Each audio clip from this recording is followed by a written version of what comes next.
Hey, it's Broken Office Chair, a podcast produced by Alternatives. Broken Office Chair is hosted by Alternatives Executive Director Bessie Alcantara. Bessie's a Chicago native, first-generation Salvadoran Mexican-American who's passionate about dismantling systemic racism.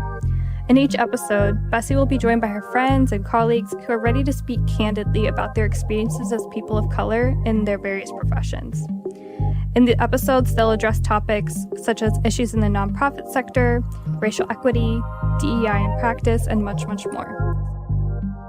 Today, I am joined by Dr. Cristina Pacione Zayas, Chief of Staff to Mayor Brandon Johnson. Thank you so much for joining us today. Delighted to be here.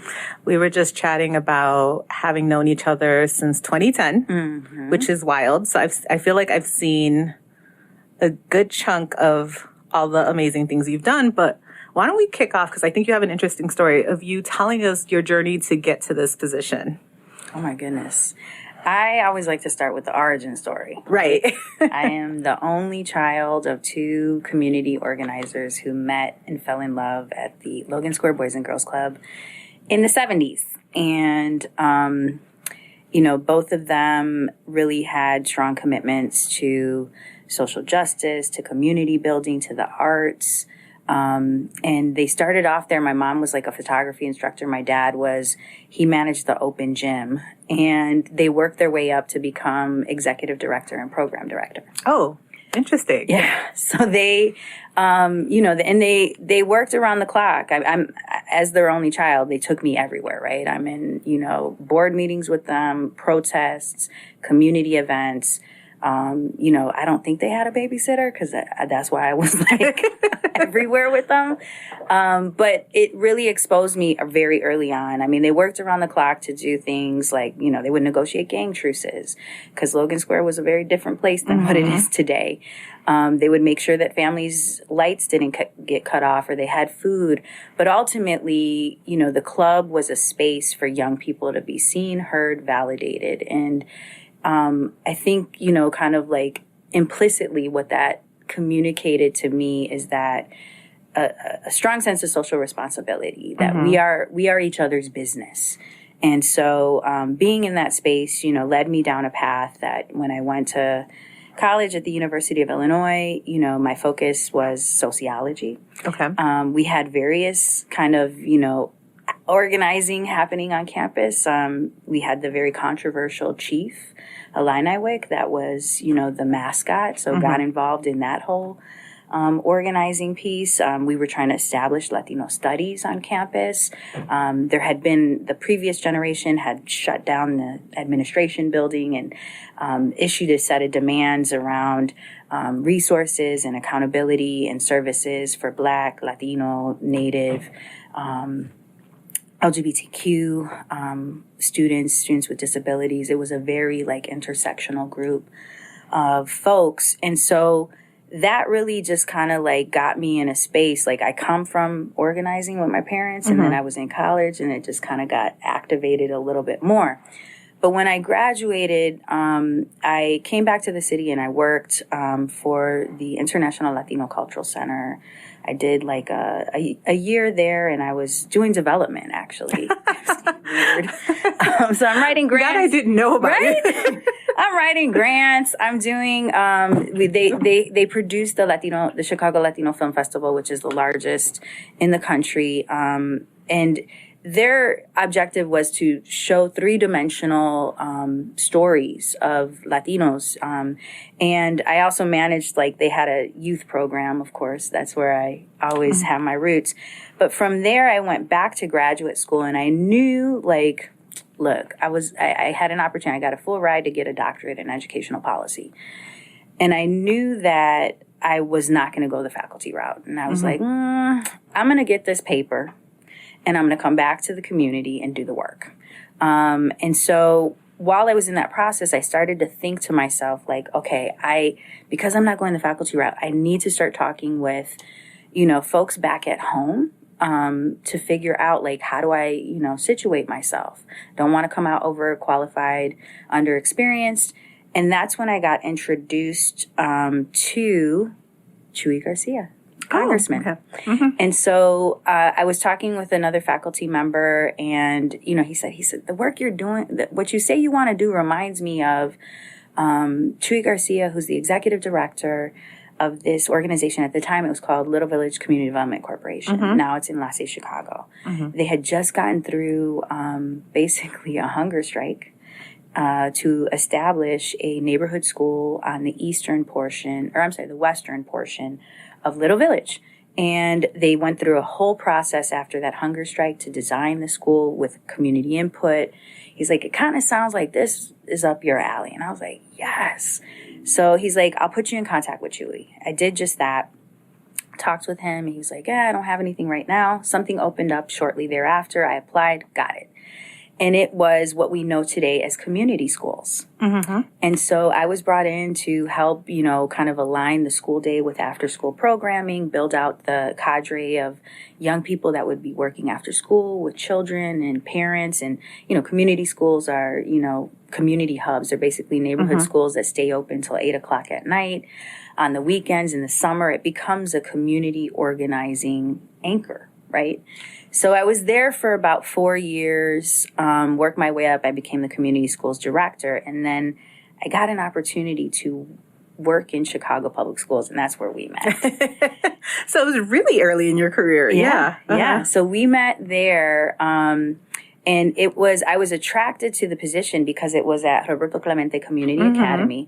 And that was the subject of my dissertation. Okay. I looked at Clemente during a very controversial period, but had just cutting edge educational reforms that were community driven, but they totally got dragged in the media for all kinds of stuff. And now CPS is they're doing all that stuff now.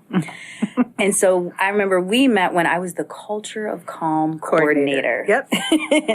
And my organization at the time was providing gang intervention services. That's right. Mm-hmm. We brought you in along with other, programs and institutions to basically transform the culture and climate within Clemente to be more affirming and supportive and provide that wraparound for students. And so it was an amazing experience. Having done a dissertation on the school and the educational work that was done, 20 years before then, and now being actually able to apply it in that same space, but then also bring all the lessons learned from Little Village.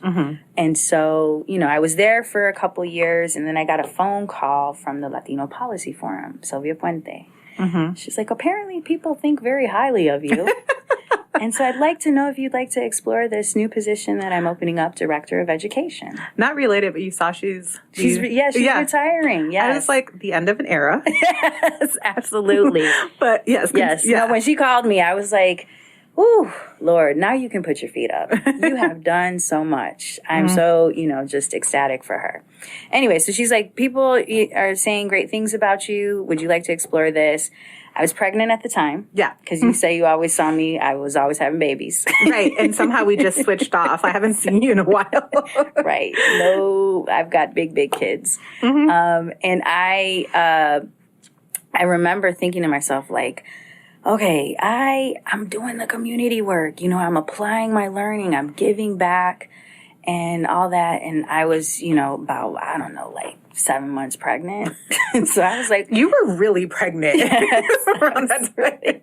And I thought to myself, I was like, look, if the executive director is calling me, I probably should just explore the opportunity. Did that and jumped on board. And I was at the forum for about 3.5 years. And it was, my role was actually starting to look at how do we, affect statewide policy in the areas of bilingual education, in the areas of the teacher pipeline, culturally responsive and linguistically responsive education for, children of immigrants as well as Latinos, Spanish speaking or not.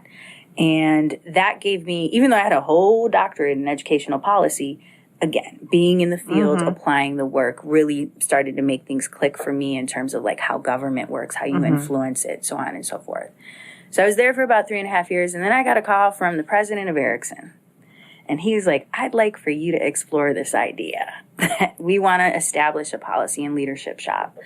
And I'm really impressed, with, your maneuvering and your data analysis and your community and all that. And he was new to Chicago. He had come from New Orleans, and he really wanted to have a Chicago anchor person. And so jumped there, and I was at Erickson. I think I was at Erickson, like, I don't know, 6-7 years. Was it that long? It's because, so what had happened was while I was there, I actually, I was appointed to the State Board of Education. I served there in 2019, and then, a year later, pandemic happens. I continue to serve, and then I got recruited to finish up a term for an Illinois state senator. Edith Martinez. She was the first Puerto Rican woman to serve in this Northwest Side district that I happen to live in. And she essentially, had said to me, I want you to do that. And I'm like, no, I'm fine. I'm like I'm in early childhood. I'm doing the state board. I'm good. I love in all of this, you also have babies. I got babies. Yeah, I was on baby 2. Right. Right. And so she's like, no, I really, and I said, okay, cool. If I'm going to do it, I'm going to do it my way, because I'm not going to be away from community and family and not get things done.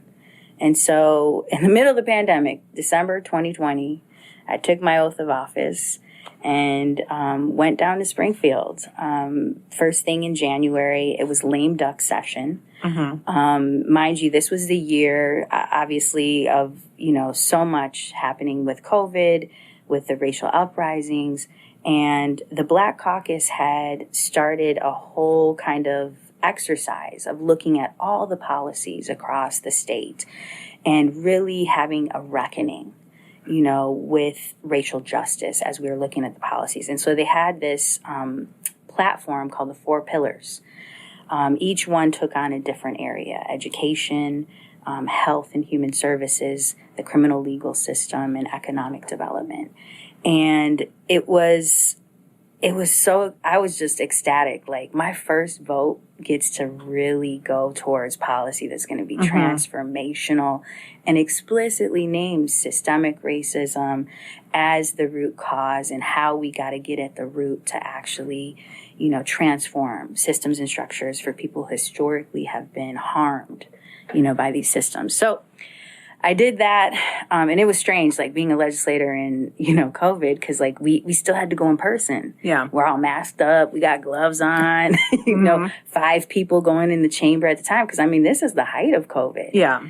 And while I was there, just, really lived up to the commitment that I was going to get things done. And so I basically passed 35 bills while I was there, got the governor to sign them all, and returned $230 million back to Illinoisans. And I then, one of my good friends decided he wanted to run for mayor. And of course asked for the support. And of course I was like, let's go, let's do it. And I jumped on his campaign while I was also running my own. Right? That's true. Okay. Now I'm like thinking about timing. Remember? Right. I had to run. So I was running my own campaign for a 4-year term, and I was one of his surrogates, and, just went in all the way because I was really, I wanted to absolutely, just get behind somebody whose values and whose experience could really be a conduit for transformation in our city. I was just tired of the status quo, go with the person that's going to, quote, win. But didn't have a match with your values and vision. And so jumped on that campaign and, went forth, and he made the runoff. And I shortly thereafter got a phone call. He's like, I'm going to need you to come to the administration. I'm like, are you kidding me? I just won my campaign. Right. Yep. And so I was like, okay, of course, you got to look at it. It's a once in a generation opportunity. And, it's an honor to serve in this capacity. And I said, okay, I'm in all the way. We're gonna be able to really understand, what is highly problematic in, our municipal government, and then what are the possibilities that we get to chart a new course for, and invite many people into the process. So that's where I'm at. I started off as first deputy. I finished up the session because I said, look, I got 16 bills right now that are in motion. I got to land these, and I got to vote on the budget so that we can get some money to the city. So I'm like, can you just hang tight? I will balance both. I will be a super volunteer for the city of Chicago, and then I will step down from my Senate seat and come full board. And so I did just that. So I was first deputy. I officially became a city employee. I shed, my Senate seat, and I started in June of 23, and then in April of this year. So I want to ask about that. But before we get into this, one of the things that has always amazed me is that you somehow juggle motherhood and being present, because I've seen your kids around, and being present and then doing this. How do you do, and please don't tell me again getting up at 4 a.m., but how do you do all that? That is part of it, absolutely. I'm really blessed to have, I live it takes a village. Like, I have a partner, my husband, we've been together for like 27 years.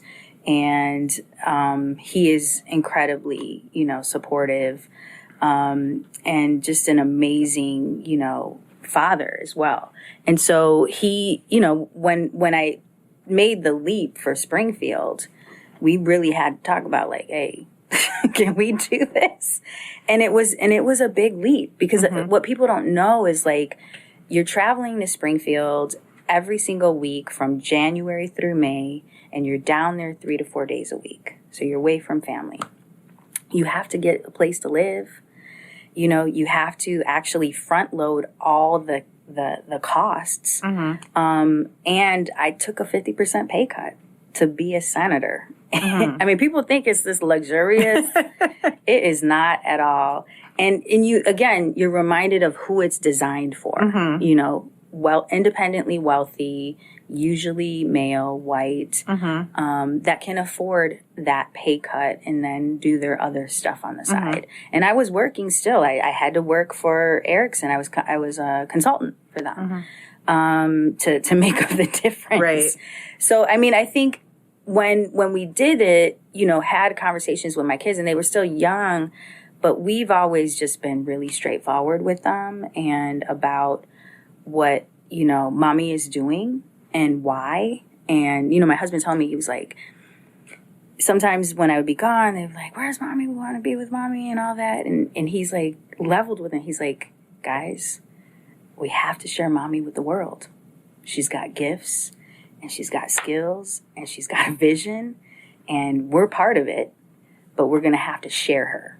And the way that we support her is we do what we need to do so that she can do the work. And so, and he's just been tremendous. Like, while I was in Springfield, he got them a lot more independent. The 9-year-old now is like making his own breakfast, frying eggs and bacon. We got them doing their own laundry. They're cleaning the bathrooms, and these are things we would have done anyways, right? We want our children to be self-sufficient and independent and all of that. But we've always just leveled with them straight up about what's happening. And so and then of course the extended family, right? My parents, my in-laws, we have a blended family. There's a family that we commute with back and forth to school. That I call him my third child. He's at the house every morning, 7:20 a.m. And, now that him and my daughter are off at the other school and my son is at the neighborhood school, all four of us go four different ways. So, I mean, it's really, and then my neighbors are everything. I really am so grateful to, again, have this just kind of like multi-layered support in doing this work, because you can't do it alone. I know another thing that you're intentional about is exposing your kids to social justice.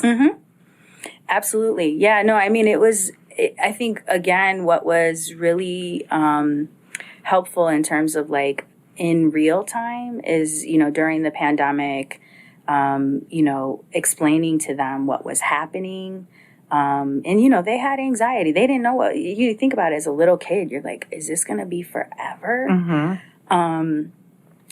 We had I actually appreciate it because it allowed us to have more time with them in these really formative years. You know, first 5 years of life. I told you that's why I was scared to have kids, because I'm like, that's early childhood, understanding early childhood is what helped me understand how much you could fuck up a child in 5 years. That's what I took away from it. This is, yes. You got to be intentional. So, right. I mean, we spent a lot of time with it because we were working from home, right? Yeah. And they were obviously learning from home. And I was like, y'all don't have to sit in front of a computer either. Like, there's a lot of things that you're going to be picking up in this experience. And so I remember, you know, obviously with the murder of George Floyd, we were out there protesting. We were talking about, you know, what does it mean to say and act on Black Lives Matter? And how old were your kids at this time? Dang. So this was 2020. My son was 5. Okay. My daughter was 7. And so, you know, we just kind of like built up the awareness, the lexicon.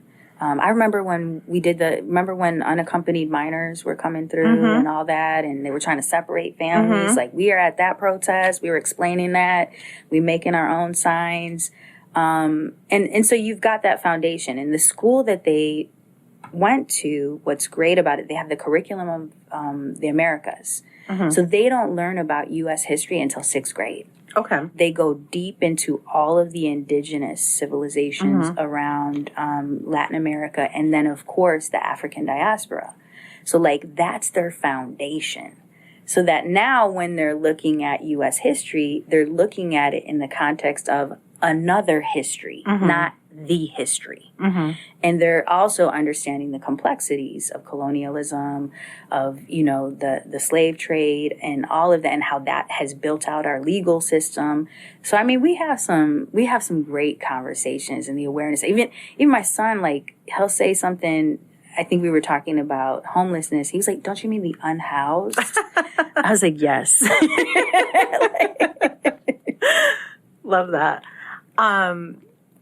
So just kind of wanted to get that perspective in here, but going back to what you do today, how has that been both rewarding and a challenge?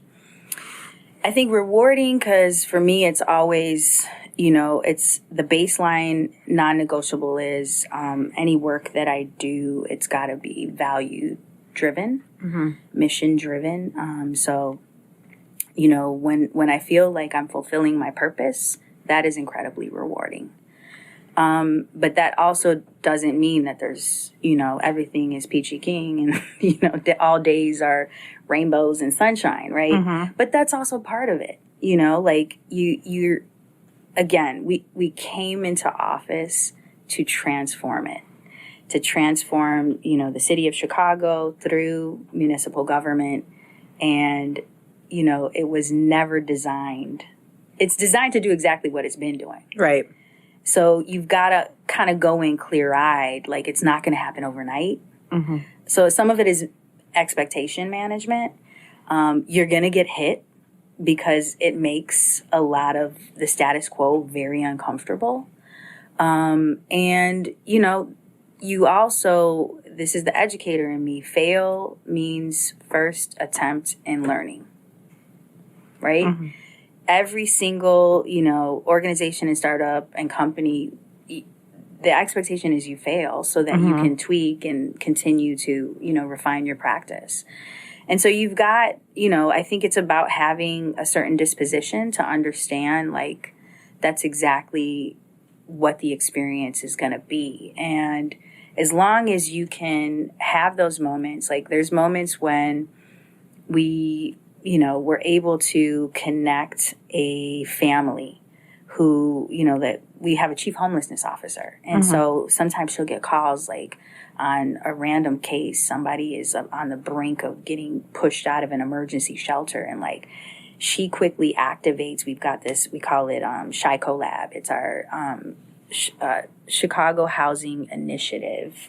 And it's a interagency collaboration across the city. And then they just do a rapid response, leap into action, and get that person situated. Like, it's moments like that when you're like, yes, I'm here. But then you don't want to always be in a rapid response, right? So what can you learn from that to then bake into the system so that we can assure that people don't ever experience housing instability or mental and behavioral health? I mean, the pieces that we're working on in this administration fall into 4 buckets. You know, Mayor unequivocally says we invest in people, right? And then it is, we are obviously building more housing and we're addressing homelessness. We are reopening our mental health clinics. We are investing in young people and workers, and particularly with youth employment. You know, the goal is to double the number of youth jobs by the end of the first term. We are halfway there. And then, you know, the last area is community safety. And, you know, people always talk about violence and talk about public safety. Well, our approach is holistic. We're going at the root causes because law enforcement isn't the only answer. We do have a need to solve for crimes, but we ultimately want it to be a place where every community you look at that's safe and thriving is because they've been invested in. Housing, education, healthcare, all of that. So we have a really comprehensive strategy to how we actually effectuate community safety and implicate everybody in it. It's everybody's responsibility. So, you know, I say all of that, like, as you can tell, like, I get the vision. I've been doing a lot of that work in my past lives. And now I get to be sitting on the 5th floor, like helping to set the policy and making sure that the implementation is done and the follow-up and we tell our story. So that's what gets me, you know, excited, even when we are in the midst of, you know, high critique or what people may perceive as chaos, or, you know, just backlash. Like, I expect it. And I think I go back to culture of calm. That training helped me so much to understand the only thing that you can control is your response to a situation. People don't know how chaotic the culture of calm rollout was and how upset the community was about it. I have to tell as new folks are coming into the field, I often have to give that context because that was really a really interesting time. But I also think right now is a really interesting time just in how divisive politics are. And Chicago is ran by very strong unions who have very strong differences of opinions. And also we have this huge, what folks are calling migrant crisis with the asylum seekers. And so I kind of want to focus on that particular issue right now and what has been the challenges with addressing that one in particular. I mean, I think the biggest challenge has been that it is a federal responsibility. We are in this situation because of failed U.S. foreign policy that has destabilized other countries, that have not made them, you know, reasonable for people to feel safe or that they can have their livelihood, right? So, like, let's talk. That's number one. Number two is that, you know, the feds have not been able to address immigration comprehensively. And so you have so many fractures, and then it becomes such a political hotbed. Nobody wants to touch it. Nobody. And nobody wants to remember at some point they may have been a migrant or an immigrant or a refugee. Like, there's that piece. So then, you know, we come into office and literally on the first day, we went straight to the police stations. Because remember, we had new arrivals sleeping on floors in police stations. That was the mayor's first day. And we were opening up a new shelter, which was basically a repurposed field house in Little Village. And so we weren't opening it. It was already established. We were just visiting it. Point is, all of this is responsibility of the federal government. Like, the city of Chicago does not operate shelters. We delegate. We pay delegates to operate shelters for your traditionally unhoused Chicagoans. This was a first that we literally were operating on, meaning we had to procure staff, meaning we had to get the food, we had to get the supplies, we had to get the cots, we had to, all of those things. This is not a function of municipal government. And so we literally had to build out an infrastructure to just operationalize. Don't get me started on the policy, because then you got to have policies about how your shelter is run, hours of operation, how long you can stay, what happens when you have a medically complicated, resident, what happens when somebody is experiencing gender-based violence, what happens if they're using drugs, all of these things within and then you are responsible for them. So all of those things. So we inherited no infrastructure. We had almost 500 people sleeping across the police districts on floors. And we had incoming buses from Texas, from the individual that is the head of that state. And he wanted to prove a point. And he just kept sending buses. I mean, he was basically human trafficking. And so we had to establish a landing zone. We had to create, a system for intake and then figure out where we actually put. And then we had to open up shelters. Like we had, at our height, we had 15 buses coming a day of 60 people per bus. That was insane. We have now, since August of 2022, we have now welcomed 45,000 people into the city of Chicago and surrounding area. Like, that is bigger than most suburbs. Yeah. without any kind of federal support to do that. Like, that's what's so wild. And, we basically, we had to, at some point we were opening up a shelter a week. Had to prepare the space. You had to make sure that, it fit certain specs. And then you had to quickly staff up. And so you had to make some moves that obviously made a lot of people uncomfortable, right? We inherited some contracts that were incredibly costly in terms of staffing. We had a ton of complaints on foods again, inherited that contract. And, we had to go into communities where people were like, no. I saw a lot of that, yeah. Literally, like, no. And, we thought we were doing the right thing by engaging community, informing them like, hey, this is their situation. This is a humanitarian crisis. This is not typical. And, some people understood and then some people really had problems with it. And, I can understand the spectrum of how people reacted and responded. But what we were certain about were a few things. One, the city said, back in 83, with Harold Washington and subsequent ordinances thereafter affirmed our status as a sanctuary city. So that's one. So we were within the law. Two, the consequences of us not doing anything were far greater than any backlash we were getting. We would have had 40,000 people sleeping in the streets, period.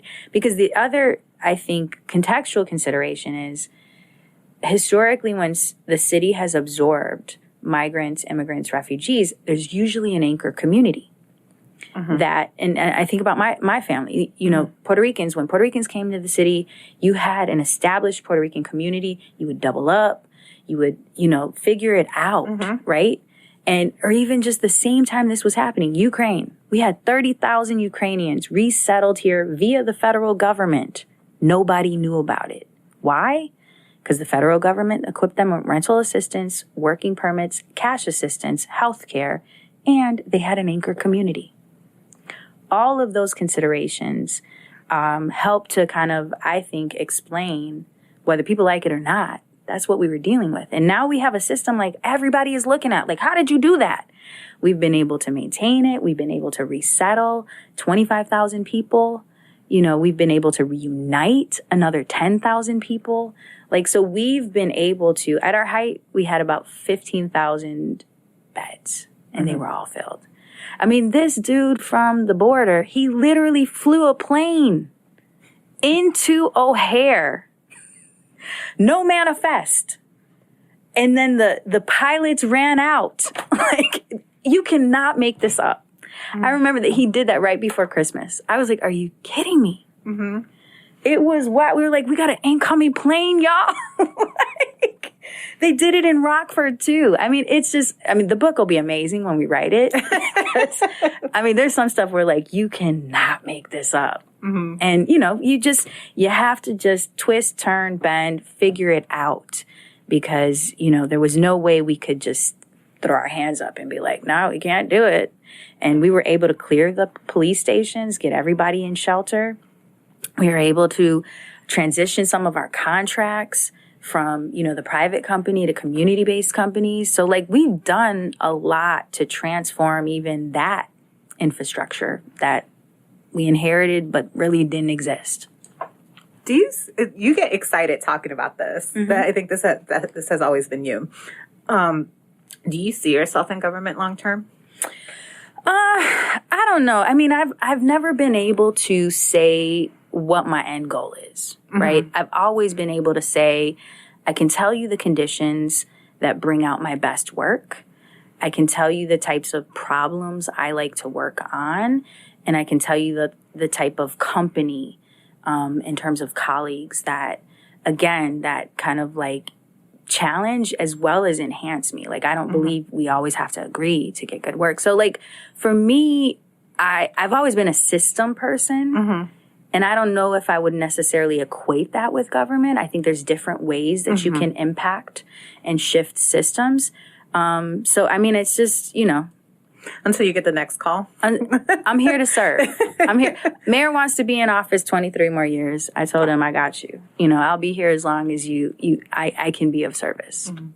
So what advice would you give folks who want to have that type of impact? That's what they see for themselves in their career. I think first and foremost, you've got to be authentic. You have to be really clear about what your purpose is. And you have to live in your truth. There's something about when you show up authentic, how that, kind of helps to clear the path to just do the work.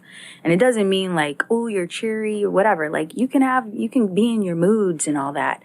But you have to be able to just, know who you are and why you are doing what you're doing. People respect that. They may not agree with it, but they'll respect it. I think the second thing that's really important is discipline. When you know your purpose, you have to think about, is this action serving my purpose? Is this relationship serving my purpose? Is this experience going to help me further my purpose? And you have to just exercise a level of discipline because oftentimes in work environments, emotions present, interpersonal issues present, and that's fine. But again, if we can agree on a shared analysis, a shared vision, we can then figure out how we can work together. We ain't got to like each other. But as long as we can share those things together, then we can get it done. But it requires discipline because I think sometimes the interpersonal things end up getting in the way. And also, too, like in this, like municipal government, you are under a microscope. You sneeze, it's a headline. Like I just got a call. I see a reporter just called me and I'm like, oh, this person's snooping. I don't know what they want. but the point is that you got to have, especially in municipal, because think about it this way. When I was in the Senate, like nobody cared about what you did in state government. They had a whole article. I mean, granted, I won't name the publication that totally like dragged all these state legislators, myself included, be like, who are they? What are they doing? I saw that article. I did see You remember that? Yes. And it was all people that like I was familiar with from community. That were doing things. And guess what? I organized those people. I said, what they're not going to do is let this article not go unanswered. So I made sure we had a response letter and said, obviously, you don't know state government because let me give you the receipts of every single person and what they've done. And on top of it, since when have you all been concerned about state government? You don't even have a beat reporter in Springfield. So anyway, in state government, people don't pay attention as much. Usually the governor is the one that gets like the most attention. And even just the way it's structured, right? Like when you're in the chamber, in the Senate, in the House, like the public gallery is on the second floor, further away. And municipal government and the chamber, they right there behind you. And they got public comment and they got all kinds of things that they need to express. You don't have that in the same, like when we're in session in the Senate, we don't have public comment. And how it's working in municipal government, the mayor presides over the legislative body. That is such a different arrangement because in state government, the governor does not preside over the Senate or the House. The Senate president does and the Speaker of the House. And the same goes also, at the federal level. So it's very different, the dynamics. And I say this because you are closer to the people you are representing and serving. Therefore, you're going to feel their highs and lows in very deep ways. And so, again, I think it goes back to the discipline and the disposition, right? So purpose, discipline, disposition. Well, we're coming up on time. So where can people find you online? I am on LinkedIn, and I'm on the other ones. I'm on Insta and I'm on Facebook and X. I'll be honest, I don't have as much activity as I used to. Well, I think we all heard how busy you are, but yes. Right. Like I can't keep up with it, and I don't have like a comms person. Like when I was in the Senate, I had a comms person on the government side and the, campaign side. And I did my own comms too. Like, and I thought I was busy as a senator. There's a whole nother level. And I had to think about, like, if I've got, 20 minutes, am I going to do a post or am I going to be with my kids? Yeah, I'm choosing kids every day. But in the meantime, people can follow your work there. People can follow, to a degree. I mean, it's like, I was looking at LinkedIn last night. I'm like, dang, it's been about a month and a half since I, curated a post. I don't have all these excuses, and I still don't manage my own social media. So I don't know. But I want to thank you so much for being here today. To keep up with everything going on at Alternatives or to donate, you can visit us at our website, alternativesyouth.org. You can also follow us at Alternatives Inc. on Instagram or at Alternatives Youth on Facebook. If you want to keep up with Bessie, you can follow her on Instagram and TikTok at Bessie_Alcantara. Thanks for listening.